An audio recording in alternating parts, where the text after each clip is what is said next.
Assalamualaikum warahmatullahi wabarakatuh. Perkenalkan, nama saya Arya Citra Dewi, NIM E 2019-2261. Di sini saya akan menjelaskan sedikit tentang peradaban Islam di Spanyol.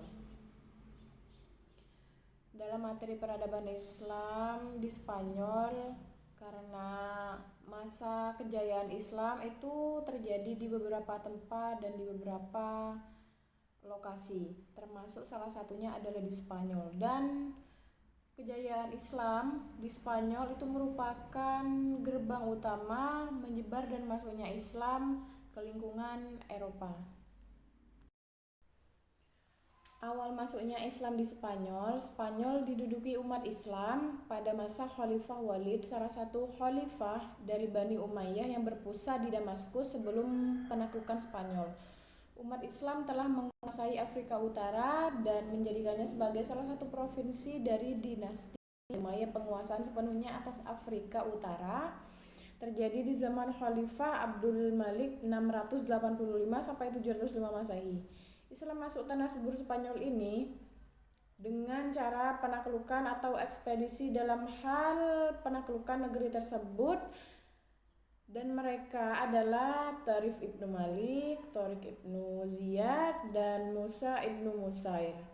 Mereka bertiga mempunyai peranan masing-masing sendiri.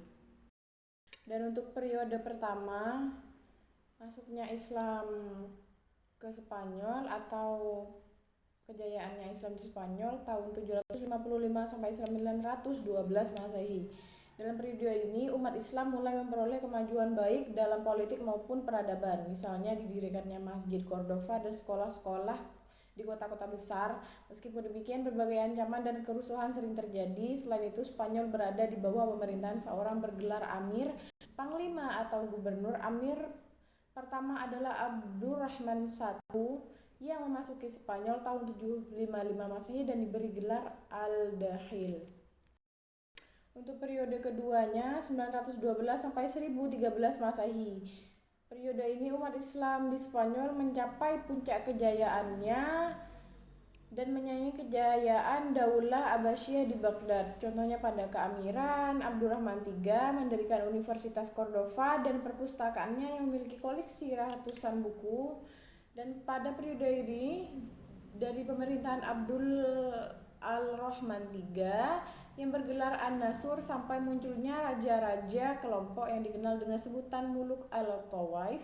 Dan pada periode ini Spanyol diperintah oleh penguasa dengan gelar Khalifah. Penggunaan gelar Khalifah tersebut bermula dari berita yang sampai kepada Abdurrahman III bahwa Muqtadir, Khalifah Bani Abbas di Baghdad, meninggal. Kemudian gelar Khalifah dipakai oleh Bani Umayyah di Spanyol mulai tahun 929 Masehi, dan khalifah yang memerintah pada saat itu ada 3 orang, yaitu Abdul Rahman An-Nasir 912 sampai 961 Masehi, Hakam II 961 sampai 976 Masehi, dan Hisham II 976 sampai 1009 Masehi. Dan untuk periode ketiga 1013 sampai 1086 Masehi, Spanyol itu terpecah belah menjadi lebih dari 30 negara kecil di bawah pemerintahan raja-raja golongan atau Al-Mulukut Al-Tawaif yang berpusat di suatu kota seperti Seville, Cordova, Toledo, dan lain-lain. Umat Islam banyak bertengkar secara internal sehingga membuat kehidupan politik tidak stabil, namun kehidupan intelektual terus berkembang. Dan untuk periode keempat 1086 sampai 1248 Masehi, kekuasaan dinasti Murabitun dan dinasti Muwahhidun menjadi satu kekuatan yang dominan sehingga dapat memukul mundur kekuatan-kekuatan Kristen serta menguasai kota-kota muslim. Tidak lama setelah itu Muwahhidun kalah dan meninggalkan Spanyol sehingga membuat umat Islam semakin terpojok dan terlepas dari kekuasaan Islam di Spanyol. Dan untuk periode kelima 1248 sampai 1492 Masehi, peradaban di sana kembali mengalami kemajuan, tetapi secara politik dinasti ini hanya berkuasa di wilayah yang kecil dan Islam hanya berkuasa di daerah Granada di bawah dinasti Bani Ahmad.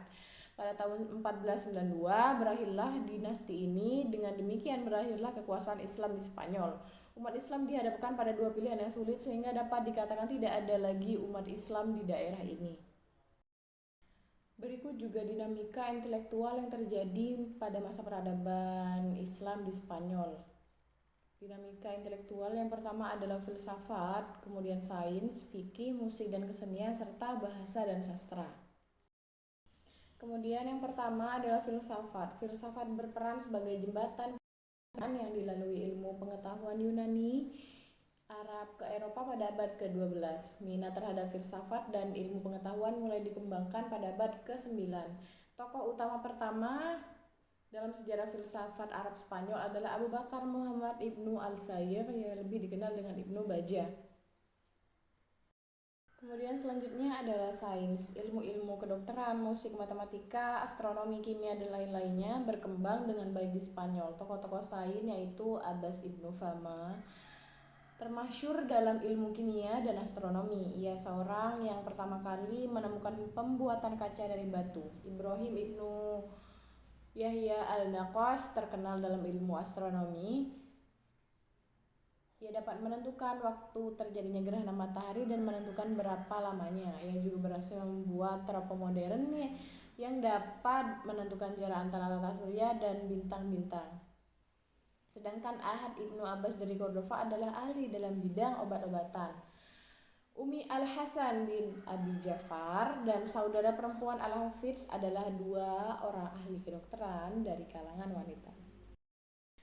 Kemudian selanjutnya adalah fikih. Fikih dalam bidang fikih, Spanyol dikenal sebagai penganut mazhab Maliki. Yang memperkenalkan mazhab ini di sana adalah Ziyad Ibnu Abdul Al-Rahman, dan perkembangan selanjutnya ditentukan oleh Ibnu Yahya yang menjadi qadhi pada masa Hisham bin Abdul Ar-Rahman. Ahli-ahli fikih lainnya yaitu Abu Bakar Ibnu Al-Qutiyah, Munzir Ibnu Syaid, Al-Baluti, dan Ibnu Hazm yang sangat terkenal.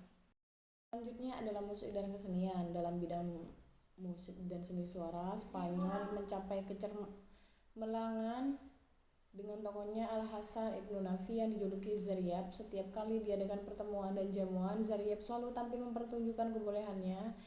Ia juga terkenal sebagai pengubah lagu. Ilmu yang dimilikinya itu diturunkan kepada anak-anaknya, baik pria maupun wanita, dan juga kepada budak-budak, sehingga kemasyhuran tersebar luas. Berikut bahasa dan sastra. Bahasa Arab telah menjadi bahasa administrasi dalam pemerintahan Islam di Spanyol. Di antara para ahli yang mahir dalam bahasa Arab, baik keterampilan berbicara maupun tata bahasa, yaitu Ibnu Syaid, Ibnu Malik pengarang Alfiyah, Ibnu Huruf, Ibnu Al-Hajj, Abu Ali Al-Ishbili, Abu Al-Hasan Ibnu Usfur, dan Abu Hayyan Al-Garnati.